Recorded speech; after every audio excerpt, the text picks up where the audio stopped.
A train is moving at a velocity of 50 meters per second relative to an observer standing on a platform, and a passenger on the train turns the lighter on and off, and then on and off again a minute later. So this passenger is sitting somewhere on the train at a distance of x prime from the origin in the primed frame, and at the same position we have a clock with the lighters turned on at t1 prime, which is the first event, and the other event occurs at t2 prime. And delta t prime is 1 minute or 60 seconds. And we're asked to find the distance separation between the two events observed by a person on a platform. So the person on a platform that sees the train moving will observe that these two events occur at two different positions, being x1 and x2. So using the Lorentz transformation equation, we have x2 being equal to x2 prime, or x prime in this case, plus a relative velocity by t2 prime on the square root of 1 minus beta squared, where beta is the ratio of the relative speed to the speed of light, and minus x1, which is x1 prime, or x prime, plus v by t1 prime on the square root of 1 minus beta squared. So x prime minus x prime is 0, and given the relative speed is much less than the speed of light, which is around 3 by 10 to the 8 meters per second, then beta is much less than 1, and therefore beta squared is even smaller, so the term in the denominator evaluates to 1. So what we get is x2 minus x1 is equal to v by t2 prime minus t1 prime. So if we make our substitutions, v is 50 meters per second, and delta t prime is 60 seconds, we get a measured separation of 300 meters according to the person on a platform. So this is the same result we'd get with the Galilean transformations. A train is moving at a velocity of 50 meters per second relative to an observer standing on the platform, and the passenger sitting in the middle of the train sees two lights turn on simultaneously at the back of the train and the front of the train, with a separation of 300 meters.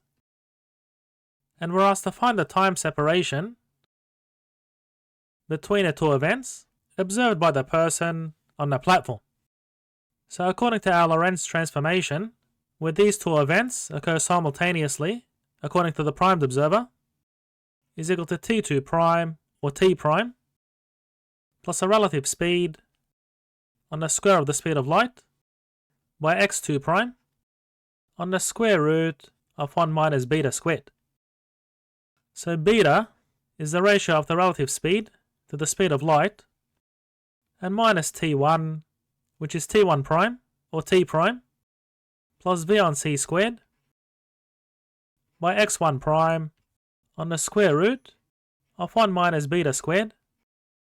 And given that this ratio is much less than 1, then beta squared is even closer to 0, and we can take the term in the denominator as 1.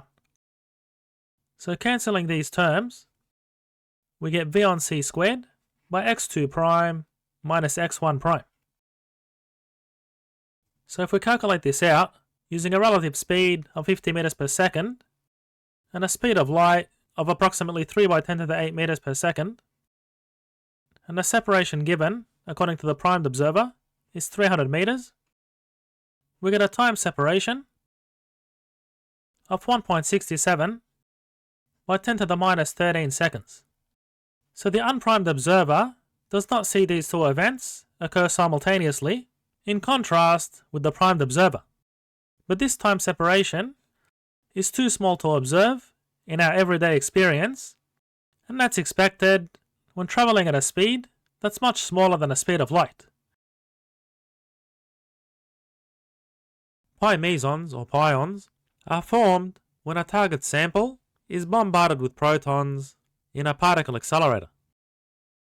And pions are radioactive and have a half-life that's measured to be 1.8 by 10 to the minus 8 seconds when they're brought to rest. Now a collimated pion beam, which is a beam of pions where the rays are all parallel, leaves the particle accelerator target at a speed of 99% of the speed of light. So the beam's found to drop to half its original intensity at around 38 meters from the target, and we're asked to determine the distance traveled by the pion according to an observer in the laboratory, while explaining how length contraction and time dilation account for the result. So in the frame of the pion, when the pion is at rest in this frame, we're given the half-life being delta t prime as 1.8 by 10 to the minus 8 seconds.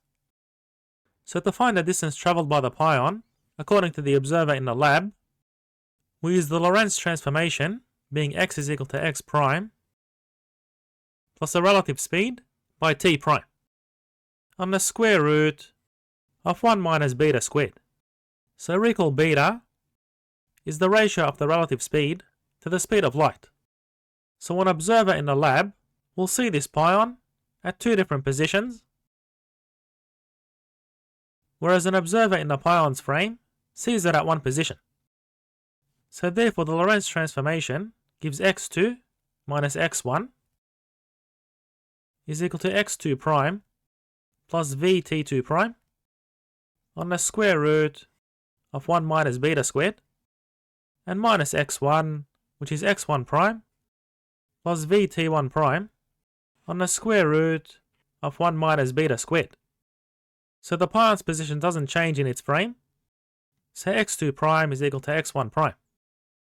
So we get the distance traveled by the pion is v by t2 prime minus t1 prime on the square root of 1 minus beta squared. So when the pion beam drops to half its original intensity, then half of the pions have decayed, and that occurs over the half-life being delta t prime.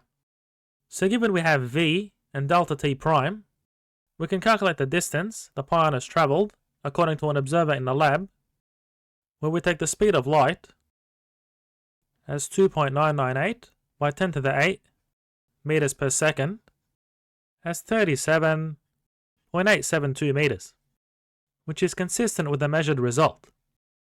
Now we can see that time dilation accounts for the result by observing that this equation here is the distance travelled by the pion being equal to the speed by delta t. So let's get rid of this. So essentially, delta t is equal to delta t prime on the square root of 1 minus beta squared. So if we calculate this, where delta t prime is the half-life in the pion's frame, we get 1.276 by 10 to the minus 7 seconds. So the observer in the lab observes the pion travelling a distance of 38 meters over a longer time period compared to the half-life. So the time is dilated according to an observer in the frame where the pion is moving near the speed of light relative to that observer. And now let's see how length contraction accounts for the result.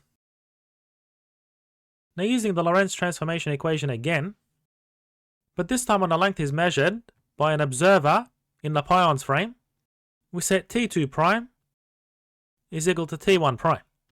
So therefore our Lorentz transformation equation becomes x2 minus x1 is equal to x2 prime minus x1 prime on the square root of 1 minus beta squared.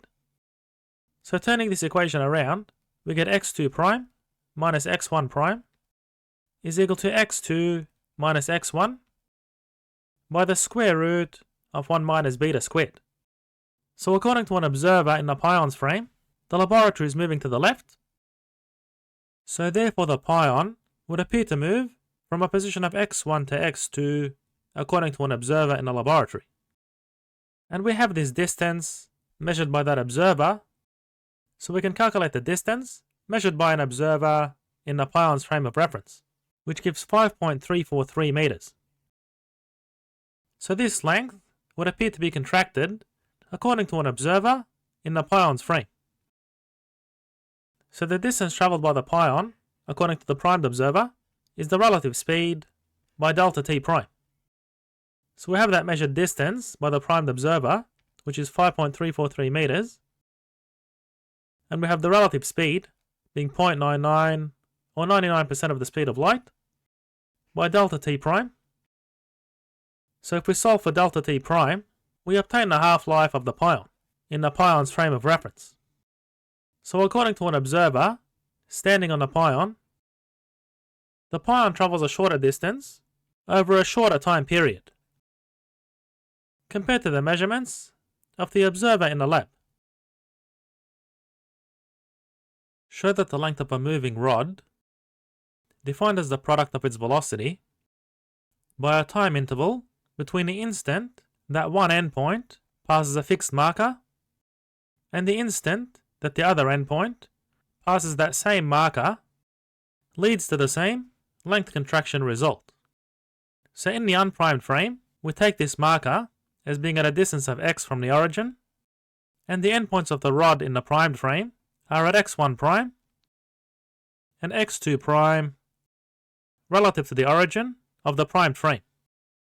So using the Lorentz transformation equations, we have the length x2 prime minus x1 prime is equal to x minus v by t2 on the square root of 1 minus beta squared minus x minus v by t1 on the square root of 1 minus beta squared. So an observer in the unprimed frame sees these 2 points pass the marker at different times.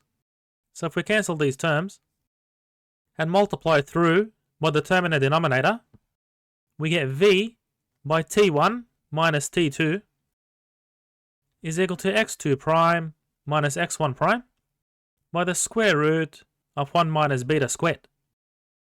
So the observer in the unprimed frame that sees this rod moving will measure a length that's contracted compared to the rest length of the rod in the primed frame.